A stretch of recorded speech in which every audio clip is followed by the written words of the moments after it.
Today, Sunday, October 2nd, is Pulpit Freedom Sunday in America's churches. And the reason this is even an event is that pastors oftentimes feel hindered on what they can speak about. What kinds of things are they not allowed to say? Now, historically, this was not always true. According to the Alliance for Defending Freedom, churches frequently and fervently spoke out against candidates for government. And you can go all the way back to the founding, where Thomas Jefferson was opposed because he was a deist. Or pastors would speak out against William Howard Taft because he was a Unitarian. The same was true for Al Smith, who was a Catholic.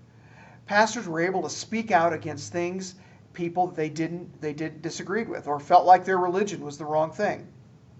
Pastors not only spoke out for certain politicians, but addressed some of society's major issues, controversial. Before the Declaration, they were able to speak out against British rule. Or before the Civil War, they spoke out for the abolition of slavery. The ability of pastors to speak out boldly on issues and candidates that matter to their country, to their church, to Christianity, all changed in 1954. In 1954, Texas Democrat Lyndon Johnson offered an amendment to a bill that was supposed to overhaul the tax code. The Johnson Amendment was passed by Congress as an amendment to Section 501c3 of the Federal Tax Code. And it states this: entities that are exempt from federal income tax cannot participate in or intervene, including the publishing or distributing of statements, to any political campaign on behalf of or in opposition to any candidate for public office.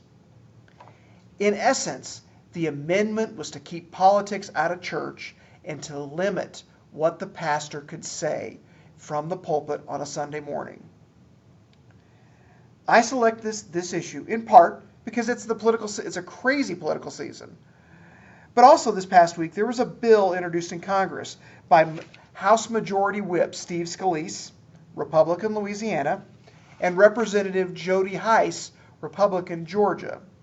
That bill, the Free Speech Fairness Act, sets out to reverse some of the damages of the Johnson Amendment. Now, this is relevant to constitutional law because of how it intersects with our Constitution, especially how it relates to the First Amendment of the Bill of Rights. The Johnson Amendment seems to violate the freedom of speech and the freedom of religion, which are part of our inalienable rights. It's important to advocate this from a biblical point of view because our Constitution was founded on divine law. That is at the foundation. Divine law comes from a divine lawgiver. And that divine lawgiver lays out his desires, his commands, his law through both general and special revelation. Thank you.